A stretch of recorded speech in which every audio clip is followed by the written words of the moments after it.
Lo hace el animal, pero huevón.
Recording in progress.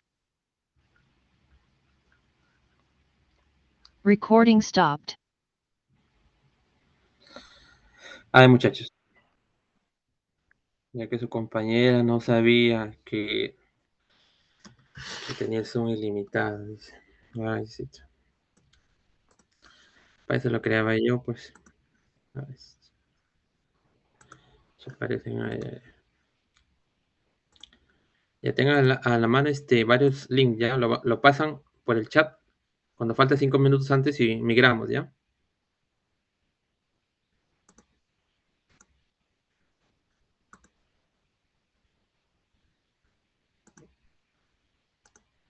Ya se ve, ¿no? Sí se ve, ¿no? Recording in progress. Sí, Ya, doctor. muchachos. O sea, háganme, pues si no les paso las diapositivas y ahí queda el examen. Avisen, ¿quieren o no continuar? Si no, no hay problema. Doctor, sí se ve. Ya, a ver, ¿no? Escuchen, ¿no? Apunten, pregunten, porque de ahí en el examen ya le marcha atrás, ¿no? Ya, entonces, ¿en dónde nos quedamos? ¿En fluidos, insulina? Yo voy a comenzar con fluidos. Ah, ya, entonces, Fluidos. ya, entonces la cetoacidosis, ya saben esto de las ampollas, ¿no? Ahí les estoy dejando clarito, ¿ah? Ahí está el hipersodio, el calio, ¿en cuál es? Entonces, el tratamiento de la cetoacidosis es hidratación, insulina, electrolitos y factor desencadenante. El tratamiento en la parte de fluidos, el paciente se le hidrata, como dice acá, ¿no? Con solución al 0,9, ¿no? Más o menos 1 litro por hora, más o menos entre 3, de 2 a 4 horas, promedio 3 horas. Luego de las 3 horas se pide unos electrolitos séricos y se evalúa si los electrolitos están bajos, perdón, si el sodio está bajo, ¿qué es lo que se tiene que hacer? Cuando el sodio está más bajo, hablamos de sodio menos de 135. Continuamos con la solución al 0,9. ¿Hasta cuándo? Hasta que la glucosa esté en 200. Una vez que la glucosa esté en 200, agregamos o hacemos un switch. Agregamos dextrosa al 5% para que el paciente no se vaya a la hipoglicemia. ¿Ya? Ahora, si ese sodio está elevado o está normal, elevado más de 145. ¿Qué hacemos? Pasamos a la solución de 0,9 a 0,45, solución al medio. Igual al mismo ritmo de infusión, 250 cc por hora. Más o menos 250 cc por hora equivale a un cuarto de litro por hora. ¿Hasta cuánto? Hasta que la glucosa sea 200. Una vez que la glucosa sea 200, agregamos ya dextrosa al 5%. A ese mismo ritmo, ¿no? De 250 cc por hora.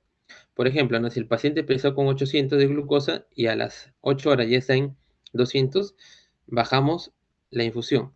Ya no usamos cloruro de sodio solamente, agregamos dextrosa. Y ese cloruro que la va a acompañar va a ser ya solución al medio. Eso es lo que hemos conversado acá. Es importante saber que luego de las 3 horas que se hidrata al paciente se miden los electrolitos. Ahí vamos a medir el sodio, pero ese sodio va a ser un sodio corregido. ¿Cuál es la fórmula del sodio corregido? La que está acá. Ya hemos dicho que cuál es la solución que mejor hidrata al paciente, la solución al medio. Esa es la solución. ¿Por qué? Porque se dan cuenta que tiene el mismo componente del intracelular como el extracelular y el intravascular. Si damos solución a 0.9, va a tener más componente intersticial. Y si damos solución de destroza, el sodio y el potasio van a ir pasando de un lado a otro lado, y eso puede generar lisis de los hematocitos o de los glóbulos rojos. El segundo componente es el potasio, ¿no? ¿Por qué el potasio? Porque si el potasio que se le mide al paciente es menor de 3.3, se suspende la infusión de insulina y se debe dar reto de potasio. Los retos de potasio es que demos una ampolla de calium por hora, más o menos. Acuérdense que la ampolla de calium tiene, como dice acá,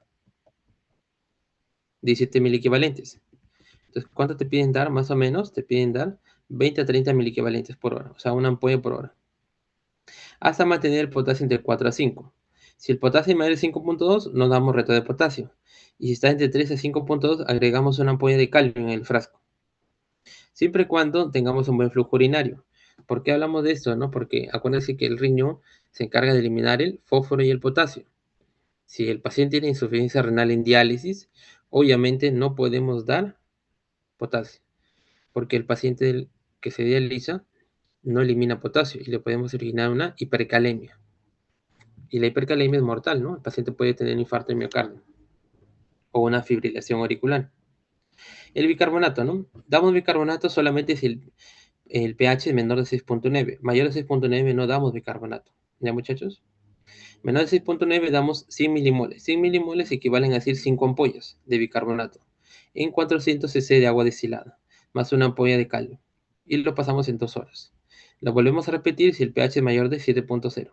Menor de 7.0. El fósforo damos solamente si es menor de 1. Lo normal del fósforo es de 2.2 a 4.2. O está originando disfunción cardíaca, anemia o depresión respiratoria. ¿Cómo damos? Damos una ampolla de fosfocalio, igualito en 460 de agua destilada en este caso.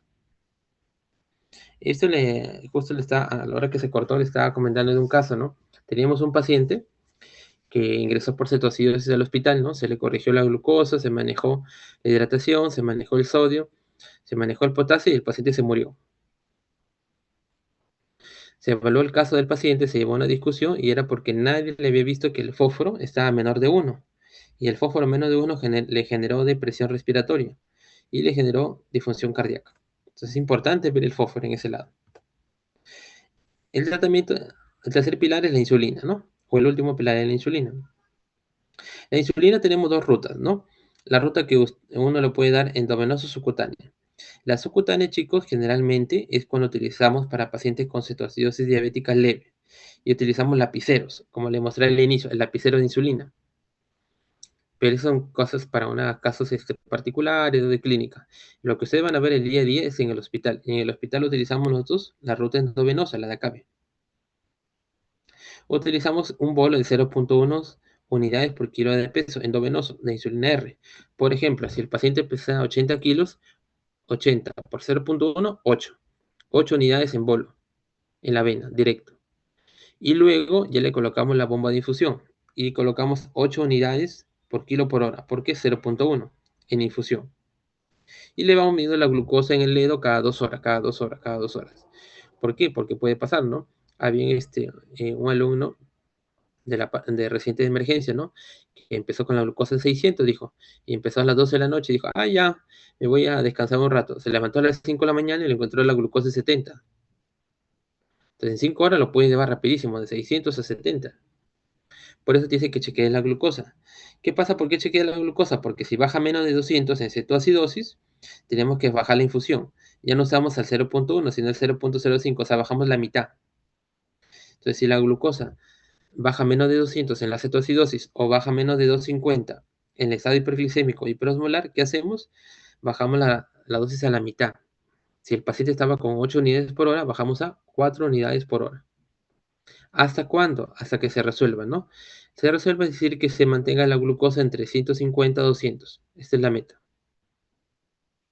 Luego de eso pasamos a insulina subcutánea. Entonces, esta está acá ya. Entonces, la insulina, ¿qué es lo que hace? Inhibe la producción endógena de glucosa y también aumenta la utilización periférica de esta. Inhibe la lipólisis, la cetogénesis y la secreción de glucagón. La infusión de insulina endovenosa es insulina regular, lo que les había dicho. Se administra en bolos, como está acá, hasta la glucosa sea menor de 200 en la cetoacidosis y menor de 300 en el estado hiperglicémico y hiperosmolar. Una vez que llegue este valor, chicos, ¿qué hacemos? Reducimos a la mitad. Si está utilizando 8 unidades por hora porque el paciente pesa 80 kilos, bajamos a 4 unidades por hora. Y la velocidad se ajusta. Cuando ya reducimos a la mitad, agregamos que destroza más electrolitos para mantener la glucosa entre 150 a 200 en cetoacidosis y 200 a 300 en el hiperosmolar. Esto, chicos, hasta no ha cambiado. Mira, está en el 2017. Este es nuevo porque yo lo había leído en el año 2015, por ahí, o sea, hace 10 años, y sigue lo mismo. Lo único que agregaron es esto, ¿no? Usar insulina subcutánea. Pero esa subcutánea, como les digo, son para sitios de clínica, ¿no? Pacientes que cetoacidosis leve, ¿no? Y con insulinas particulares, no es con insulina regular o cristalina. ¿Cuáles son los criterios de resolución? Pregunta de examen, acá están. Glucosa menos de 50, pH más de 7.3, bicarbonato más de 18, en un gas normal. En el estado hiperosmolar, acá está. Entonces, ahora, es un dato interesante, ¿no? Doctor, tengo la glucosa controlada porque la insulina está en la vena. ¿Qué hago? Yo le voy a dar de alta al paciente. ¿Lo mando con la infusión de insulina? No, pues, porque tengo que hacer la transición. La transición, o el término vulgar que acá en Lima, ¿no? Le dicen que se llama traslape. Entonces, la transición que dice acá, traslape, es el paciente que tú lo vas a pasar de insulina endovenosa a insulina subcutánea. ¿Cómo lo pasas? Si el paciente tiene diabetes conocida, como dice acá el cuadrito verde, puede reiniciar su régimen de insulina anterior. O sea, si decía, ¿no? Juan Pérez, ¿no? Doctor, yo usaba insulina NPH 10 en la mañana, 10 en la noche y 5 de insulina R en el almuerzo. Ay, ¿por qué esos cetocidos, doctor? Me dio una infección urinaria. Pero ya se resolvió, entonces regresas a tu dosis habitual. Es lo que te dice esto. Pero si fuera Alicia Villalobos, ¿no? Que es una paciente que tiene diabetes tipo 1, ¿no? O tipo 2 recién diagnosticada. Y dice paciente sin tratamiento previo, o sea, paciente debut. ¿Cómo que hay que hacer? Se agarra el 80% de la dosis usada para resolver la cetoacidosis y se divide. Puede ser de 80 hasta un 60%. La mitad de dosis en NPH y la mitad en R. ¿Ya? A ver, repetimos esto. Los pacientes que no han tenido tratamiento previo con insulina o son debut, ¿qué es lo que se puede hacer? Agarrar de un 60 hasta un 80% de la dosis que ha recibido para que se resuelva la cetoacidosis. Por ejemplo, ¿no? ¿Qué es lo que hace?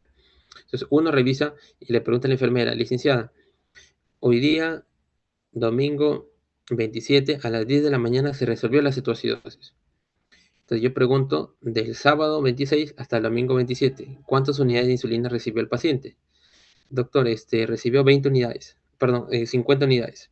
Entonces, esas 50 unidades yo agarro el 60%, o 0.6 unidades, o hasta el 80%, y divido la mitad en NPH y la mitad en R. Por ejemplo, ¿no? Si utilizó 50%, 50 unidades de insulina, y la agarro a 0.6, que es el 6%, más o menos sería 30 unidades. Esas 30 unidades voy a dar la mitad en NPH, o sea, 15 NPH y 15 en R.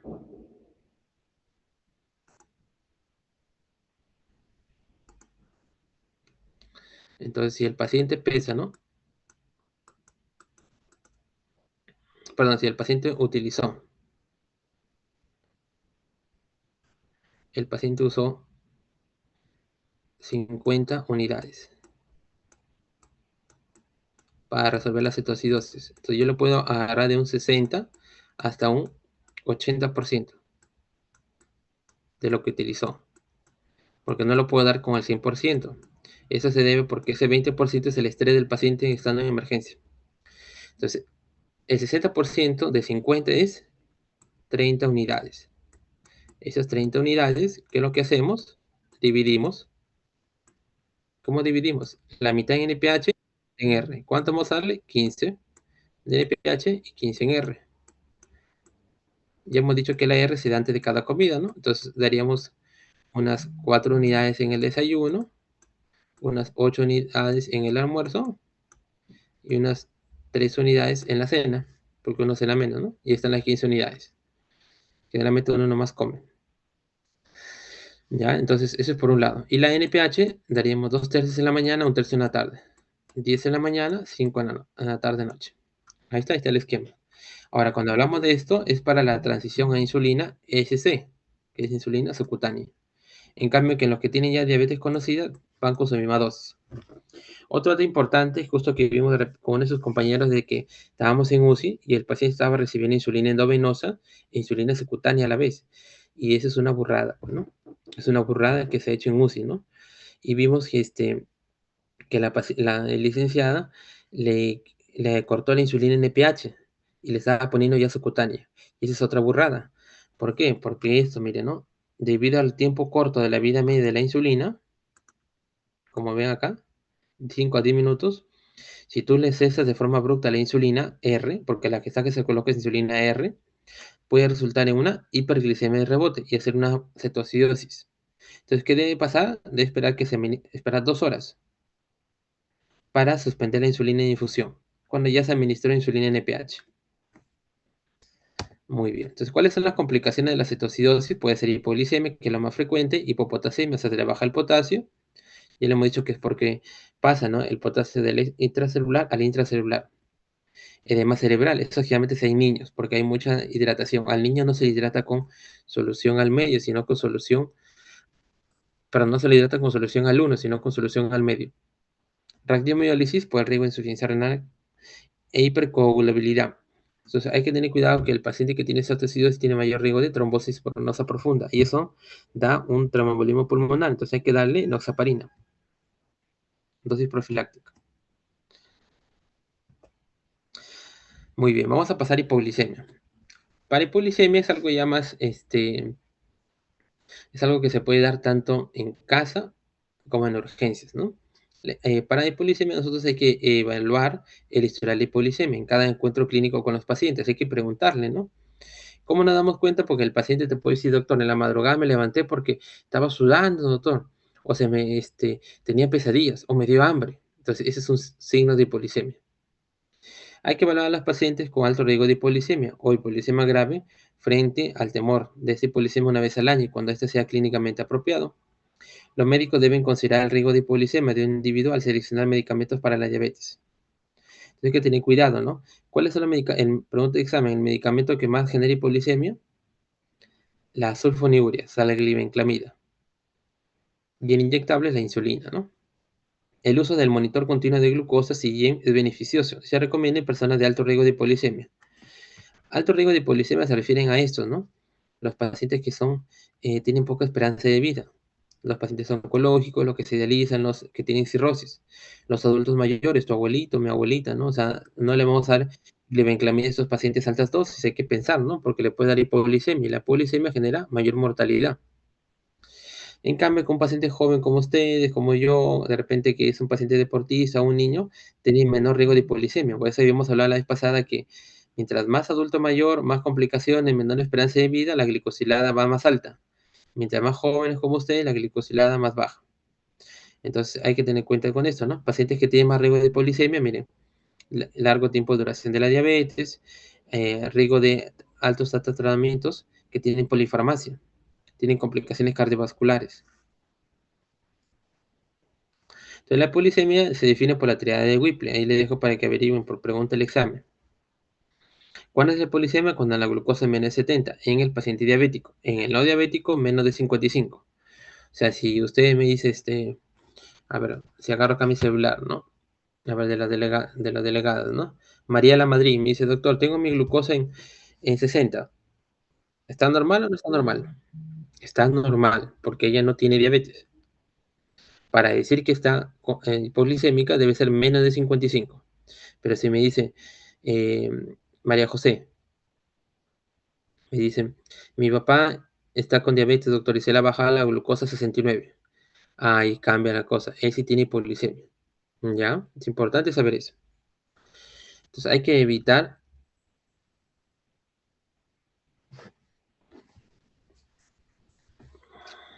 el consumo de alimentos o bebidas de alto. En el tratamiento de la hipolisemia, el tratamiento de la glucosa, obviamente, ¿no? El paciente hay que evitar el consumo de alimentos o bebidas con alto contenido en grasa. Eso que te quiero entender, ¿no? Lo más común que ustedes van a ver, ¿no? Por algún familiar o conocido, ¿no? De repente algún técnico, es de que si el paciente se le baja la glucosa, le va a decir dale un chocolate. Y eso está prohibido, no puedes tú dar el chocolate porque el chocolate tiene grasas y las grasas, la glucosa no lo sube de inmediato, demora en subir. O darle un caramelo. ¿Por qué no damos eso, no? El caramelo no lo damos no tanto por las grasas, sino lo damos porque es una estructura gruesa que el paciente tiene que masticar. Y si el paciente con hipolisemia va a tener síntomas como somnolencia, se puede atragantar y se puede aspirar y se muere por otra cosa. Entonces, no podemos darle alimentos gruesos, un chocolate en barra, ¿no? Un caramelo, ¿no? Una galleta al paciente en forma aguda.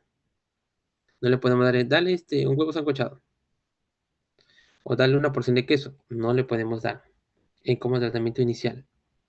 Ahora, luego que le corregimos con glucosa, te le voy a decir cuál es la forma, ¿no? Hay que controlar los 15 minutos. Esa es la regla de los 15 minutos. Para ver si se repite el tratamiento, si la hipoglucemia persiste. El objetivo de la glucosa, en este caso, es que sea mayor de 80. Una vez que ya el paciente tiene la glucosa más de 80, sí podemos decirle que el paciente coma lo que él quiera, ¿no?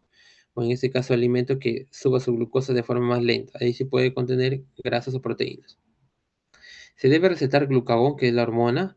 Es lo ideal, ¿no? Para el paciente que tenga hipoglicemia, especialmente los que usan insulina o tienen alto riesgo. Entonces, el glucagón básicamente es en estos casos, ¿no? Lastimosamente que el glucagón no hay en el Perú. Eso es lo malo. El glucagón no hay en el Perú. Entonces, todas las personas que usan insulina están en riesgo de sufrir hipoglicemia. Deben tener una educación en eso, ¿no? Y deben saber la prevención y tratamiento para evitar estos eventos hipoglicémicos. 1 más 2 episodios de hipoglicemia, nivel 2 o nivel 3. Nivel 2 es cuando la hipoglicemia baja a menos de 55. Y nivel 3 es cuando la hipoglicemia le obliga a hospitalizarse al paciente. Debe motivar la reevaluación del plan de tratamiento, incluyendo la desintoxicación. ¿Qué significa desintoxicar? Que si tú tienes a un paciente que está usando insulina N mañana y noche, insulina R, desayuno, almuerzo, cena, tienen un esquema de insulina basal bolo al paciente, hay que quitarles las dosis porque está siendo muy agresivo en el tratamiento. Eso significa que estamos desintensificando, o sea, siendo menos intensos. O cambiar a medicamentos si corresponde, ¿no? O sea, suspender la glibenclamida, por ejemplo. Evaluar la función cognitiva, ¿no? Porque de repente el paciente tiene principios de demencia vascular o demencia por Alzheimer y puede ser que el paciente se esté tomando 2 veces glibenclamida. Eso ha pasado. Incluso ha pasado de que pacientes que tienen hipoglicemia, no el diabético, sino el familiar, porque confundió que era la aspirina o era la torvastatina. Muy bien. Entonces, la hipoglicemia, acá hemos hecho un algoritmo del hospital regional para manejo en casa, ¿no? Nosotros le hemos puesto siempre no glucosa menor de 70, sino menos de 80. Y yo les explicaba por qué, porque utilizamos el hemoglucotest, ¿no? Y el hemoglucotest puede aumentar 10 a 20 miligramos de glucosa por encima del valor con respecto a la avena. Entonces, nosotros qué debemos hacer, ser un poco preventivos, ¿no? No debemos decir al paciente llega a menos de 70 para que recién actúe. Si ya bajó a menos de 80, el paciente ya lo está sintiendo. ¿Cuáles son los síntomas que el paciente va a sentir de forma criolla, ¿no? Casera? Ansiedad, irritabilidad, mareo, dolor de cabeza, sudoración fría, temblor, cansancio, palpitaciones, visión borrosa, hambre, hormigueo de dedos y labios, debilidad generalizada, todos esos síntomas, ¿no? Si es en la noche, pesadillas. Acá sí ha faltado agregar, ¿no? Pesadillas, sudoración nocturna. Entonces, si tiene estos síntomas, dice ingerir una de estas opciones. Un vaso de agua con 2 cucharadas de azúcar. Es algo bien fácil de hacer. Entonces, el cuidador debe saber de eso. Medio vaso de frugos o una cucharada grande de miel. Esas 3 opciones es verdad. Entonces, yo lo que le digo a los pacientes que usan insulina de forma criolla popular es de que tengan un pulpín. Ese frugos, pulpín. Y ese pulpín lo tengan en su cabecera, ¿no? Porque si ya sabe la esposa que le está pasando eso, abre el pulpín y le da. Entonces es importante saber eso. Y repetimos, ¿no? La regla de los 15. Después de los 15 minutos la glucosa debe estar mayor de 80. Si está más de 80, puede ya comer galletas, una taza de avena, una taza de fruta, un vaso de leche, ¿no? Un trozo de pan. O adelantar su comida porque de repente la hipoglicemia le hizo a las 11 de la mañana. Entonces ya de repente ya almuerza. Si la glucosa es menor de 80 no aumenta, suspende el medicamento y acude al establecimiento de salud o al consultorio 18 del hospital regional para orientarlo a nosotros, ¿no? Entonces este es el esquema que le damos a los pacientes que usan dosis de insulina. Ahí muchachos, estamos en la mitad. A ver, ¿alguna pregunta?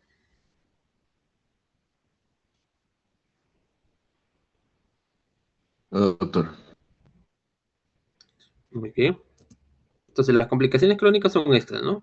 Son las 8 complicaciones que tiene el paciente. De estas 8 todas las vamos a hablar, pero cosas puntuales, ¿no? Como yo le dije, yo no soy cardiólogo, no soy retinólogo, no soy neurólogo, ya no soy fallólogo.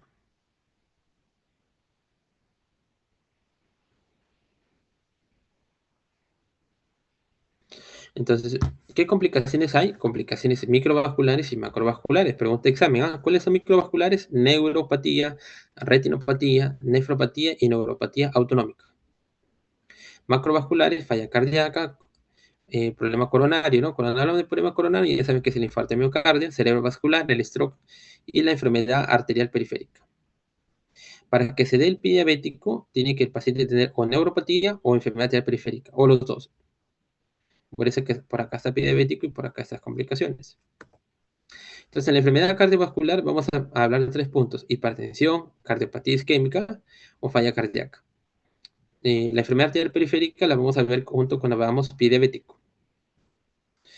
Para hipertensión arterial hay unas recomendaciones, ¿no? Se debe medir la presión arterial en cada visita de rutina, en cada consulta, ¿no?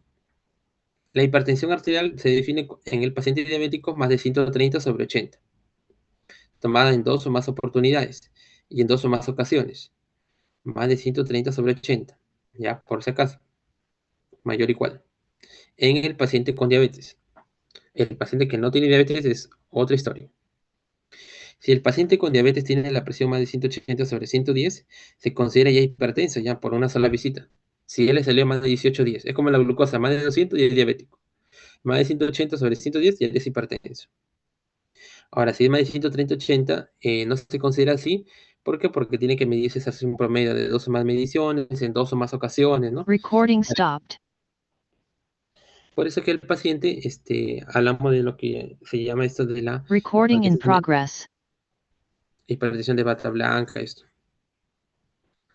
El objetivo de la presión en el paciente con diabetes es menos de 130/80. Y debe alcanzarse de forma segura, ¿no? Porque ya hemos dicho que de la curva J, la presión no puede bajar debajo de 90/60. O sea, lo mínimo es ser 170 hasta 130/80. Entonces, a mí me ha pasado varias veces cuando yo les tomo la presión a los pacientes en mi consulta, y que son tratados por cardiólogos, médicos internistas, y el paciente lo encuentra a veces con 10, 100, 170, ¿no?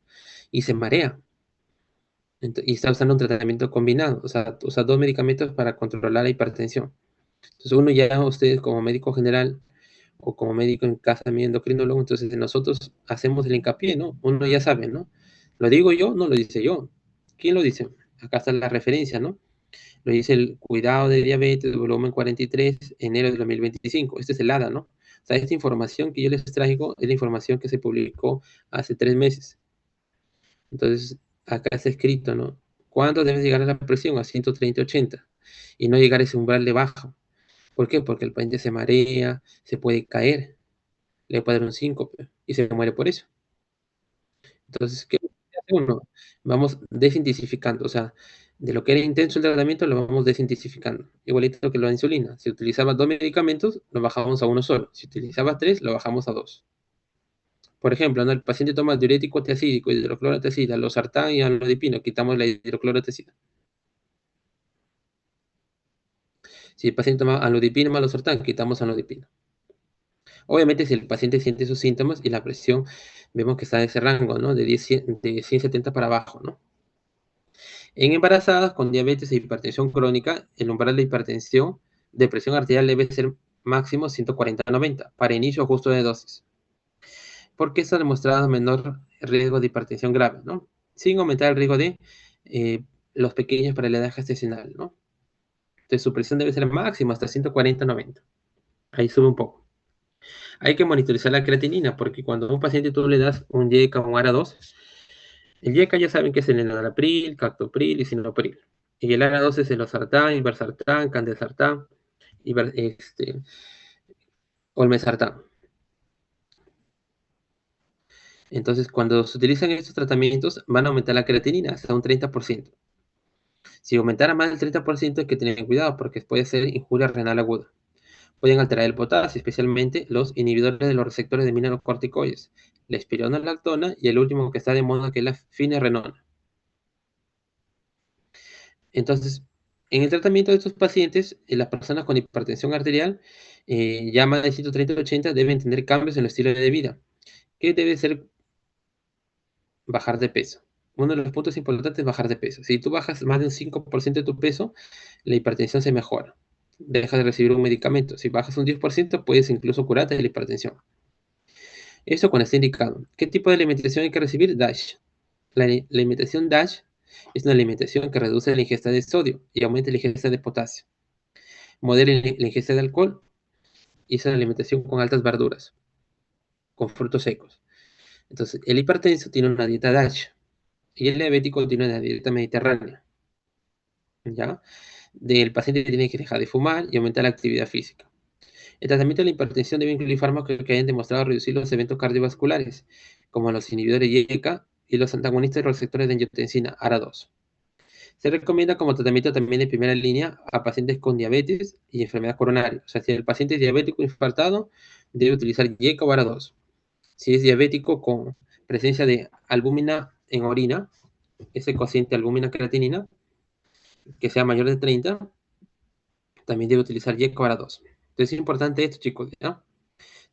Al paciente diabético no solamente debe tomarse la presión, debe medirse la albúmina creatinina. Eso se mide en un examen de orina simple. Ahí se mide la albúmina y se mide la creatinina urinaria. Con ese valor de más de 30, hay que darle ese medicamento, YECA o ARA2. Este es el algoritmo, ¿no? Si el paciente tiene de 130/80 hasta 150/90, utilizar un agente antihipertensivo. Si la presión es más de 150/90, utilizamos 2 agentes antihipertensivos. Si el paciente tiene albuminuria o CAD no es cetoacidosis, CAD es enfermedad coronaria, damos YECA o ARA2. Si no tiene ni albuminuria o no tiene cetoacidosis, podemos dar YECA o ARA2 o calcio antagonistas o diurético. Solamente cuando tiene esto, es sí o sí dar YECA o ARA2. Ahora, cuando iniciamos 2 agentes, podemos utilizar YECA o ARA2 asociado a calcio antagonista, anlodipino o diurético tiazídico, sea la hidroclorotiazida o la clortalidona. Si no controla con esto, podemos combinar los 3, YECA o ARA2, calcio antagonista y diurético. Y si no controla, agregamos un cuarto medicamento, que en este caso es un antagonista de los receptores de mineralocorticoides, espironolactona o finerenona. Para evaluar la parte de cardiopatía isquémica, que es el punto B, se dice que en los pacientes que son asintomáticos no se recomienda la detección de estudios de enfermedades coronarias, ya que no mejoran los resultados. ¿Qué significa, no? Que si llega un paciente que me dice, doctor, yo tengo diabetes y quiero descartar que no tenga problemas de coronario, es necesario hacerle una tomografía de corazón, un ecocardiograma o hacerle un estudio de pruebas de esfuerzo. No se recomienda. Entonces, no se recomienda hacer esos estudios. Sin embargo, sí se recomienda en pacientes que tienen soplo carotidio, antecedente de TIA. El TIA es el accidente isquémico transitorio, el que ha tenido stroke ya permanente, el que tenga claudicación intermitente. Claudicación intermitente significa que es el dolor que tiene el paciente generalmente por las mañanas al caminar, 1, 2 o 3 cuadras. Así que el paciente está caminando, camina y se cansa, o sea, le duelen las piernas. Por eso se llama intermitente, porque pasa el dolor y cuando vuelve a caminar vuelve a aparecer, por eso es intermitente. Y eso se debe porque es un signo de enfermedad arterial periférica. Y generalmente de día, ¿no? Porque el paciente lo siente así. La neuropatía es más de noche. O el paciente tenga alteraciones del EKG. Por ejemplo, ¿no? Alteraciones de la Q, la T, o el complejo QRS, o bloqueo de la rama izquierda, ¿no? Entonces indicaría que el paciente se haga un estudio adicional de esto. En relación ya a la falla cardíaca, el paciente con diabetes tiene riesgo de desarrollar alteraciones cardíacas estructurales o funcionales. Por eso hay que medir esta hormona, ¿no? Eso es una hormona que se produce en la aurícula izquierda, que se llama proBNP. El proBNP es una hormona atrial. Es un péptido natriurético atrial. P de péptido, N de natriurético, B de atrial. N terminal. Si este valor está elevado, nos dice que el paciente tiene riesgo de insuficiencia cardíaca o falla cardíaca, que puede ser estadio B cuando es asintomático o C cuando es sintomático. Ahora, si el paciente tiene niveles elevados de proBNP, es recomendado hacer un ecocardiograma para identificar a los pacientes con falla cardíaca estadio B. Entonces, miren lo que dicen los pacientes, ¿no? Si el paciente tiene historia de haber consumido o riesgo de falla cardíaca, si tiene alto riesgo se le puede dar un CGLT2. Y si además tiene enfermedad renal crónica, se le puede dar finerenona, que ya lo vamos a hablar luego. Esto también en un contexto que sea hipertenso, tenga infarto de miocardio reciente, ¿no? Y función ventricular del ventrículo izquierdo menos de 40. Ahora vamos a hablar de nefropatía diabética. A todo paciente con diabetes se le debe evaluar con un examen de albúmina urinaria. Esa albúmina urinaria se llama ratio o relación albúmina-creatinina urinaria, que hemos dicho que es la primera muestra de la orina de la mañana, en una muestra simple. Ahí se mide la albúmina y se mide la creatinina y se hace una relación en una sola muestra de orina simple. Para eso, el paciente tiene que tener condiciones. La glucosa debe estar controlada, la presión controlada, no debe estar la mujer reglando, o no debe estar con infección, porque esos son falsos positivos. O el paciente haber hecho ejercicio horas antes. Entonces, al paciente una vez al año, el paciente renal debe evaluarse la albúmina urinaria y la tasa de filtración. Es lo que estamos haciendo ahora, ¿no? Los que rotan conmigo se darán cuenta que el paciente con diabético tiene un panel de exámenes, donde está la creatinina. La creatinina permite calcular la tasa de filtración glomerular y la albúmina urinaria se calcula con el examen de orina que les digo. Esto cómo debe hacerse. En el diabético tipo 1 debe hacerse si el paciente tiene una duración de enfermedad de 5 años. Y en el diabético tipo 2, a todos los pacientes diabéticos tipo 2 debe hacerse, independientemente del tratamiento. ¿Qué significa? Que el diabético tipo 1 tiene que esperar 5 años de duración de la enfermedad para recién hacerse esta prueba. Y nosotros tenemos niños, ¿no? Niños que se dializan por diabetes tipo 1, no Recording stopped. ¿ya? En los pacientes que tienen diabetes tipo 2, eso es así. Recording in progress. Chicos, ya dejen de hacer eso porque En los que tienen diabetes tipo 2, independientemente del diagnóstico, al momento del diagnóstico debe ser